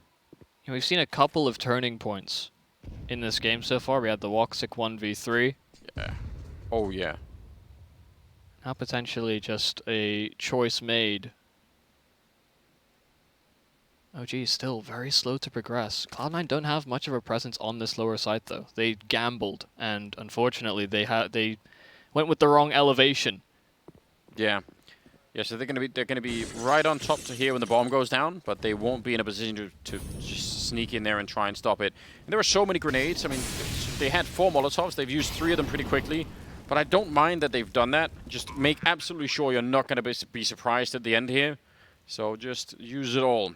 3 of them coming in from the ramp, but this absolutely looks like overtime. I don't know what level of mental collapse OG would have to go through to lose this round at this point in time. It's just set up so nicely for them. Even that kill, Woxic will get 1 more, but they should still be all right. That Molotov can still just go right on the bomb, and they'll win it. Just there's no kit or anything. This is all pretty much meant to be. Floppy trying to chase one down, running through the fire. You have to admire his commitment, but it is too late. He does not have the kit or anything else. Man2 on the other side, and it's nice that he gets it, but it will be overtime for OG. They find that 15th round, and we're just going to keep going. This game has really been crazy. Alexi B ending at 33 in regulation. Oh my goodness. He's had such a great game overall. Sure, we can question sort of the timings for OG. We had a few questions, that much is for sure, but they do get us to this point. When Cloud9 had that advantage, they had the leg up in the scenario. Yeah. OG come back with some rather clean rounds. They built up that, I mean, they forced Cloud9 to have to get strings of rounds in a row before they could make this a reality. And, well, we run again. It'll run the gauntlet on the first map. 15 to 15. Of course, OG now having that, actually 16k to sit back on, and the AWP is out on Man2. Yeah, they have all the money in the world to work with, which I kind of like. I don't know how you feel about it, but I think it's a bit weird sometimes when the CTC have to play that 3rd round with not that much to work with. Nothing really different here from Cloud9. Playing a very passive game. Not going for S attack, sort of pushing towards the red crate, pressuring outside. Alexi may chance it through the smoke once again. He's certainly considering it. He does have teammates behind him this time, and Alex was actually looking for information to see if it was just Alexi by himself, but he had support. And they can get towards Secret rather safely. Woxic only finding the tag, but a couple of OG players quite low. Yeah, that would have been cool if Woxic could have picked up that kill. And now they're just going to slowly walk it down here. There is at least Floppy down here to try and take a look. He has got no grenades outside of the flashbang. Last time he did a tremendous job in getting that double kill. It's going to be hard to do that again in this round. 40 seconds. The bomb is making its way down. But yeah, I mean, if Floppy can get even just 1 kill and stay alive, at least it's going to be interesting. Some backup is coming in from Woxic over at the ramp with that AWP. Let's see if they can make this work. Again, OG. They're not quite that low on time, but that smoke in there, that's going to be interesting all on its own. Oh, dear. Yeah, it may actually force them back up if they can find a timing, but they still haven't made that rotation. If they take down S attack, that opens the opportunity, but Mezzi, he springs in. Oh, no. Equal in the affair. They're just bleeding out time. They still haven't made their way out into the site. What is the grand scale plan here for OG? Because they lose the bomb, it's out on the site. There's just no time. Oh, no. Oh, no. Why is it happening so many times, Michael? What's going on? Why is it always B as well? I know. You see it coming from miles away. And this time it was even more absurd. I mean, credit to Woxic. What a play to come down and throw that smoke. Yeah. That did so much. And he did it when they were kind of information starved on Cloud9. Yeah. Silence amongst the secret steps towards the lower site. But again, it has always come down to low time and the B bomb site. We haven't seen that scenario at A. So, I mean, you can read into that if you're Cloud9. Yeah, it makes you wonder if OG would want to try... Oh, wait. Alex just burning alive? Is that in that back corner? I think it looked like he was just behind the vent that you can't actually use anymore. That's a tag now behind the smoke. They're going to be coming through in front. He's got his back turned in case there's a flashbang. They don't quite check it, and he's going to get big double. And that'll bring it back into a 3-on-3. Oh, man, what a play. They were so adamant that they'd spam that suitably, and Woxic has contained them. Holding with the AWP would have made a scope noise, so they seem very prepared for this duel. Man2 gonna peek into him. It's a slow peek, but right eye peek for Man2. Happy to offer Woxic up. And now where do Floppy and Mezzy set themselves up? One towards A. Floppy again committed to the lower site. He's in such a dangerous position on there, isn't he, Floppy? Because whereas before he was sort of in a corner and could spot most of the bomb site, this time he's just got his back turned. He's going to have to trust that he can spin if that door opens. He's going to come running right in here. And Alexi B, that is an easy kill for him to get. 1 versus 3, Mezzy. Again, if they turned it around and walked towards the A-bomb site, he'd have a bit of a shot at it. But once the bomb is down, I don't know about that any longer. It's even, I mean, you're right about the angle of that peak favoring Mantu, but it's even hard to blame Woxing for wanting to box them in like that. Yeah. It's definitely, it feels like the right response. Yeah. See if Mezzy can make this a little bit more interesting. No, Mantu coming in with the 3K. He had a critical multi-frag as well in the first round of overtime, but it came in far too late. This time OG don't waste as much time. They allow Alexi B to put that pressure towards that lower site because, like you were saying, he was very exposed in Floppy. He had to commit himself to so many different angles, and so expending utility and just not prepared for Alexi to be there.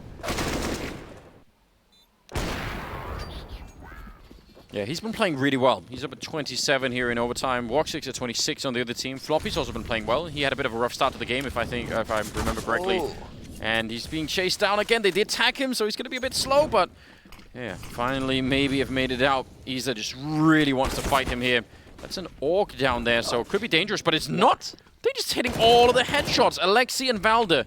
He just straight up beat Alex on that Orc, and that's a very long distance. Floppy trying to fight his way back. I mean, it's a bold move there. And in the end, it'll be 17-16 to the first half of overtime. So OG 2 rounds away from stealing this one. Alexi B at 38 kills. Yeah, jeez. And in these rounds of overtime, we got a double entry somehow from Alexi. And then he finished off the half nicely for OG. I can't believe that he beat that Org at range. Yeah. Just one single bullet just took him right down. That's a really, really good shot. And it's a faster-paced round for OG. We've had a few questions about the timings, but they throw it far quicker. And that could maybe lead into that full sense of security that Cloud9 have maybe set themselves up in as well. We saw quite a few sort of engagement protocols for OG throughout that T-side half, but I think that's enough about them. Obviously, Cloud9 now swapping over. It's been a long time since the T-side. See if Alexi can find that same effectiveness we saw on CT. So very impactful. Alex gonna be crossing alongside the smokes. He is on a collision course though with the OG IGL just on the other side. Okay, is Alexi committed to the lower steps? I had a feeling that he was in garage, but I have misread the scenario entirely. I think he was, and then this is, oh my goodness. Might still work out. Is he really gonna?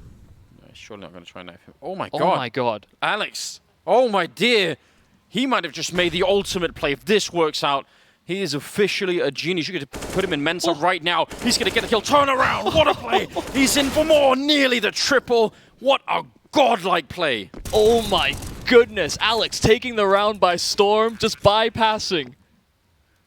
They had zero chance, zero understanding that that was a possibility. They clear outside, Mantu back turned.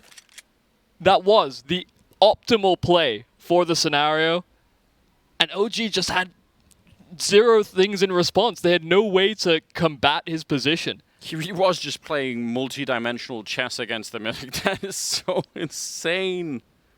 What an absolute play. Imagine the horror of going up that ladder and really not knowing if the guy turns around and you're just dead and you just look like an absolute clown. But what a play. That is one of the coolest things I've seen in a long, long time. And I'm curious as well if that opens up, right, for OG, if that exposes this gap in the defenses, who is then left in charge of checking the other sides of the smoke? Because we just see Alex traverse through. That's how he finds this timing and exploitable angle in the first place. Oh, and you can see frustration. I mean, that's just a round you should not be giving up. Like, how have I been shot in the back from heaven, no less? But they won't even know yet, right? They'll have to hire like some CSI level investigator to try and go through and figure out what actually happened, because that's just, you just think, what? Like, how has he possibly got there? even your teammate who's down there with the AWP, he won't even be able to tell you. Yeah. You know, you'll be calling and say, what? You're just like, no, I'm here. I was like, held. He didn't kill me, so. Wow. I mean, even now, before they watch the demo, they might even assume that he's just made the jump up all the way around and, you know, from outside or something like that. Might still be a complete surprise. Well, here we go. 17-17. Mantu goes down. Valde. Oh, that's a good spray. Big double. Could have easily been traded right away. So now 2-on-3, but they're in lobby. That means Cloud9, if they keep holding this, I mean, they could actually get down to that B bomb side. And they're calling a bit of a cooldown here just to find out where OG actually are. Pushing forward in front of that Molotov. Did they know? Okay, has he been found? He's low on health and he's the last one left now. Does get a straight headshot and now against Alex here. He's got every chance and Alex will take him down. Alex, he has had such a rough game, but that last round and now he is in overtime. He's actually started to come alive a little bit more. 18-17, they're 1 round away, Michael. Yeah, the flanking round is a redemption one at that. So much impact, so much leveraged as well. I mean, especially in the overtime, right? We make comparisons to regular time. Effectively worth its weight in 5. Yes. And, I mean, in terms of, you know, just pure, like just what a badass to do that. Yeah. That's worth it on its own, isn't it? And that has to hurt the confidence for OG as well. That something like that has happened. They lose the follow-up round as well. It comes down to a one-on-one of all things. Yeah, I actually like that. I mean, that was a 2-on-3 at the end for Cloud9. I like the fact that they called that freeze to see what was happening. Now, they didn't win the fights the way that you would want them to, maybe in a 2-on-3, but it still is it's probably a good idea when you have the time to just see if you can get the other team to make some kind of a mistake at least. All right, similar wall. And this A execute did work a couple of times for Cloud9 in regulation, so maybe that's just what they're thinking. Let's do it again. Yeah, I'm surprised that this is just, again, going to be a more standardized round from the CT sides. We saw Alexi be so proactive. Now the execute comes through, though. NBK from up high spots nothing. No meat behind any sort of substance here for Cloud9 and Valde shutting them down at ramp. They go through a smoke to try and get that kill, try and find the pathway, and it's only Woxic that finds anything. They expend all of their utility. Only one flash left on Woxic to try and find some kind of an opening, and while Alex, he'll just take the dry fight. Yeah, I mean, it's so hard to try and plan a 2-on-4 win, isn't it? At that point in time, so guess he had to try really anything. Ooh, did you see that? Maybe not. He's going to be going down. Nicely done from Valde. That's going to get us into double overtime now. And Here we go again. Yeah, who knows how this ends. We've seen some strange and crazy scenarios already. We've had Woxic come up big with a clutch. We have Alexi close to hitting a 40 bomb. Yes. By the way, I mean, all those grenades into the A bomb side, it kind of had the desired effect on Valde. He really was out in the open, starting to fall back. Who could have known that he would have got that triple kill? Because that's what they want from him, right? Like, they want him to start to question it. They sort of caught him at the right time. Obviously, it was a little bit one by one, and there wasn't any flash to set it up. But still, like, they had the right idea. Just Valde doing incredibly well in that moment. Here we go, double OT starting just now. 18-18, first to 22. Mezzi, we haven't seen this before, jumps right down, and he actually somehow hears it. Oh. Back for more. Huge double entry for Mezzi, but Mantu's there with an equivalent return, and it's now going to be a 2-on-2 in the first 5 seconds of the round. Valde sneaking through, so now it's on S-Attack, and they know where he is. Nade to indicate as such, and the smoke. S-Attack just had no idea. Valde taking the fight once again. Valde's the ramp player. How's he's gotten towards the vent so quickly, flanked out the Cloud9 push. And that actually was kind of similar to one of the rounds in regulation, though I think it literally was just the one where Mezzi found that fast entry. We saw how unprepared OG were previously. Much faster rotations this time around, though. Yeah, that's well done by Valde. Hard to get up that vent when people are already out. Deep grenade outside there. OG, that's a nice defense, and again, Mantu also got a double kill in there. Otherwise, I think Mezzi would have just cleaned up that bomb site, so that's important. Yeah, they've shifted things here for OG. They've got Montu holding ramp with the AWP. Now they can play the secret steps, and he has the chance to set up for this one-way. This could get spammed, but if it doesn't, ooh, then Valde could line up one. He's down to low HP. There was the spam in response, but he'll get away swiftly. Oh, Alexi, the timing. Mezzi didn't hear him, I don't think. No, he must have not, right. It looked like he wasn't quite aware. So that's a 3-on-5 already with Cloud9. Well, now they're going to lose Floppy on the over at the ramp at the meantime. So this, suddenly OG are looking a little bit more switched on here. Double OT, I guess. That's what they needed. That smoke when it goes down the one way you were talking about, that is such a suspicious smoke, isn't it? Yeah. When you're on the T side, you're like, why would they be smoking secret? What could possibly be going on here? It's the perfect one-way, though, I think, as well, because there's only, like, the tiniest gap. He just went for the 360. Jesus, what in the world? He jumped down to the 360. I like Woxic playing this way. I really enjoy this. It's not going to be enough. The spray transfer is a great idea, but it'll be 20-18 and one more round here, the first half of the second overtime. And who knows how this will end up. 41 kills on Alexi B. I feel like you need at least the one here for Cloud9. They had a strong T side in general. Sorry, just getting distracted by the Woxic clearing it with his high sense. But he has such a successful T side from Cloud9 that you end up, if OG get all three here, that's a problem. Almost certainly this is taken away when Cloud9 had it in their grasp as well. They really did, and for a new team that could also be mentally a little bit challenging, Alexi just will not stop. How crazy is it that he's just still playing this good all throughout all of it? You know, first half, second half, right into overtime, flash through. He's going to continue. Nice triple kill for him before he finally gets downed, and it doesn't even matter anymore. Alex low on health. The first 3 rounds of the second overtime go to OG, and they just need one of the next 3. It has been a crazy performance from Alexi B throughout the entire map. I mean, you know, you could highlight the fact that there are 30 bombs. Now, I mean, we're getting into the second OT, somewhat less impressive, but still something that can't be scoffed at. But just Alexi is so far ahead to everybody else. Yeah. And Cloud9 are really in a spot here. I'm curious to see whether we see them go back to these more passive approaches, whether Esatag tries to be more proactive like he did in one of the previous rounds. Right. Yeah, because I mean, I think you mentioned it even the first time that it happened, and we saw it again, how he was getting flashed to the smoke outside. So, is there a counter to the counterplay? Because Alexi exploited that last time. I think you called out. He did, yes.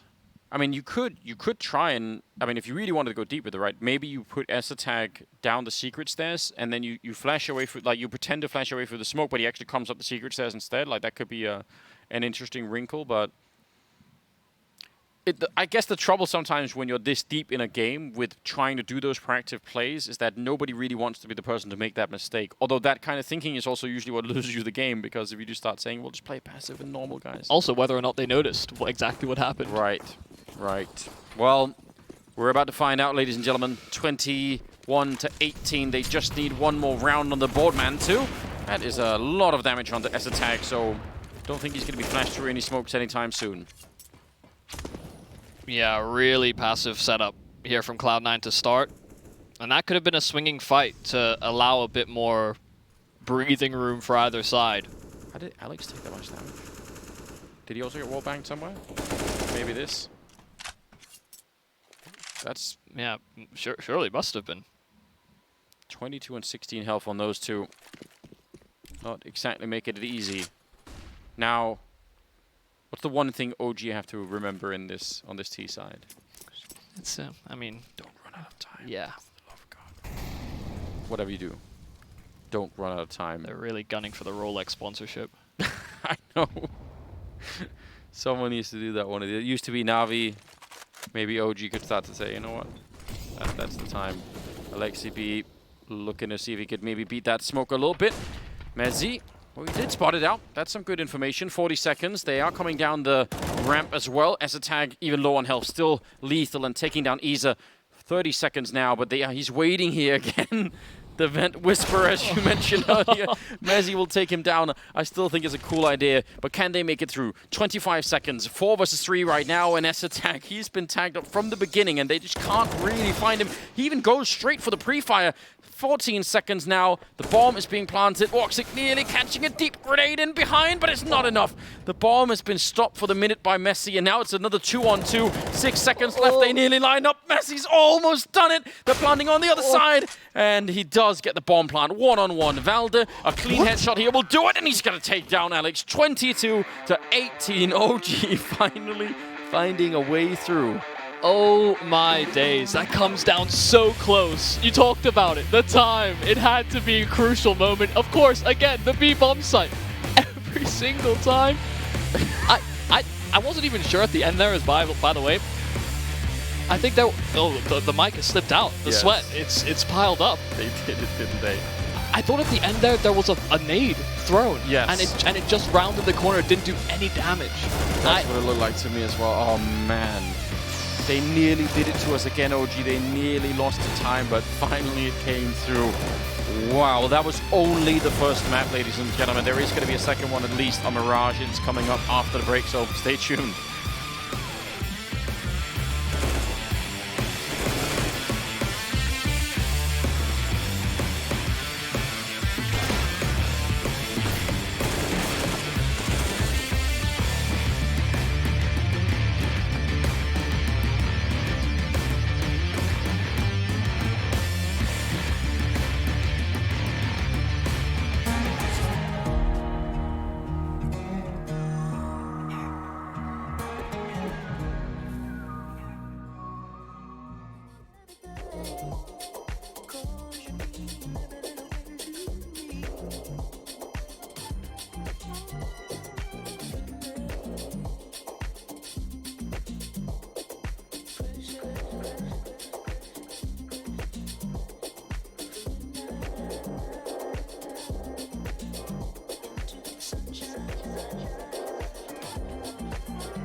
Elimination is on the line in our final game of the day, and Cloud9 may have just taken a step closer towards the chopping block. OG seal Nuke in double OT, and with that, we'll be heading shortly into Mirage. But of course, before we get there, Maui and Potter join me to break this first stop down, and a game that went down to the wire. Potter, how did OG finally manage to seal this one? Oh man, this was down to the wire. I cannot believe some of the rounds I was witnessing, the heroics coming out of Woxic, but also at the same time, some a little overzealous, I think, coming out. We saw S-Attack taking that duel in the outside yard time and time again, even asking for flashes. Alex going towards the secret to help him out, but S-Attack he's not getting in the groove of things towards that outside yard. He was the first one to get picked off time and time again for the Cloud9 side of things, and it just made it more difficult being a man down. Is that something you would also echo, Alex, for a reason why ultimately Cloud9 couldn't seal this one? Yeah, I think their outside defense could have left something to be desired there. But at the same time, I feel like Cloud9 had a really solid game plan going into this one. I feel like they had a lot of great rounds. It's just the fact that they couldn't close it out. They couldn't push it over the line at the end. And some really tight rounds. For me, one of the biggest question marks was what was happening in round, I think, 15-13, when Cloud9 had a pretty mixed buy of sorts, and then they decided to force there. They could have afforded one really nice gun round if they just decided to save some of that money for the next round, but they just decided to go for the buy there. It ended up going to OT, and OG did end up closing it out. Well, hopefully we might be able to get some answers. I believe we have Henry G on the line after that unfortunate loss. He's here for our 60-second countdown. Henry, thank you so much for taking the time to come and chat with us. I'm going to start off with that question as posed by Alex. We saw in round 28, you guys went for that force buy. We thought potentially you could be getting a full buy going into the next round. So can you kind of talk me through that decision there? I will say I'm not on comms with the boys, so I agree with you. It wasn't a great decision by any stretch. It was certainly what cost us the game, I think. It looked like we had a great game plan there. We can't say clutches went against us. We had some amazing moments, the likes of Woxic, amazing 1v3 to keep the spirit alive in the first half. It just felt like, yeah, just a few unfortunate decisions towards the end. We were missing Alex throughout the majority of regulation as well. He did have some amazing moves in towards overtime, but it wasn't quite enough. We fell flat there. Good to see Floppy and Mezzi online, but we need to see a lot more in the second map here. It's not looking good to close things out so far. Well, let's move on to Mirage. That's going to be the potentially final destination for you guys if you can't manage to take the win. So what should we be expecting from you guys coming onto the second map? I really want to see more from Woxic at this point. I think he's in career peak form from what we've seen online and in our practices. I want to see more of that in terms of the aggression, the sniping, and hopefully a bit more of a stronger CT performance from Alex in general as well. I want to see all five come online. He's the missing piece at this point. Hopefully we can see them get over the line and take us to Inferno. Henry, always a treat to get to speak to you. Thank you so much for checking in with us, and hopefully we'll be seeing you again after this matchup. Always a treat to get to speak to him as well. And something that we were sort of touching on before we came down here, Christina, was the positionings that we were talking about. There were a couple of question marks coming into it, of course, with Cloud9 being this new roster, not seeing them playing on Nuke yet. So what were your takeaways from that? You know, Alex, he looked a little bit uncomfortable, I'm not going to lie, towards that inner. Generally speaking, on his past teams, we've seen Alex in the outside yard usually, and that role really is fitting for him because he's such a cerebral player and because he actually complements any setup, any crossfire that he's usually a part of. It does seem like he's kind of isolated towards that inner, all on his lonesome a lot of the times. He's got to make a lot of good moves, and he had a couple of good, impactful rounds where he was able to push through that hut, create a lot of distractions, and tee up Floppy towards that ramp to get a beautiful four-piece for himself. So these are the kinds of things I love about Alex, is the fact that in those high-pressure, high-tense situations with a bunch of traffic coming his way, he's usually the player that looks the most comfortable, and he's usually the player that provides multi-kill after multi-kill for his squad. So moving on to Mirage, it's much more of an open map. I don't think his position will be like that of top hut. So I think we're probably going to see Alex be a little bit more comfortable and a little bit more mobile. Yeah, was it something that surprised you as well, Alex? You were kind of speculating of it before going into the game. Were there any kind of surprises in terms of the positioning for you? Yeah, I was a little bit surprised to see S-Attack as that outside player. For Astralis recently, he was playing that ramp position, so that's just kind of a completely different spot, whereas ramp, it's pretty much a binary choice option where you're either fighting or you're running. Outside, you have to make so many decisions all the time, and we saw in those later rounds, S-Attack was getting picked off a lot. He had some success at the beginning of the half, but after a while, it really felt like OG had his number. Well, of course, we know that Cloud9 are a new team. We were quite impressed with some of the looks that they were bringing first and foremost in this game, but I know you have a couple of rounds, Murray, to sort of illustrate the story of how this map progressed. Yeah, so what we are going to be seeing here is a really nice T-structured round on the side of Cloud9. What you're going to be looking at here closely is Mezzi. He's going to be that player highlighted in green that's jumping on top of the silo right now. There isn't much utility on the side of Cloud9 here, but they do have a couple of flashes, and that's what's going to set up Mezzi to find this double entry here onto the A bomb site. It's all in all just a really solid play and showed that the entire Cloud9 team, they were actually focusing on trying to hit that A bomb site. MBK and Issa has been a little bit of a problem area for OG at times in the past, so they did focus on that. We'll see the kills now here from Mezzi's perspective. Just good flashes. There was the one that landed at the bottom of Mini there, and then the one that was set up actually by Woxic, where he was able to get that kill onto MBK behind the silo. Really good stuff from them. Showed that they had preparation, even when the rounds were a little bit scrappier, and most teams would opt to probably just kind of go for a spread out default. Yeah, and I know you had one more clip that's going to be illustrating how that kind of progressed as the map moved on. Yeah, so this is actually in double overtime, the first round, round 37 as a matter of fact,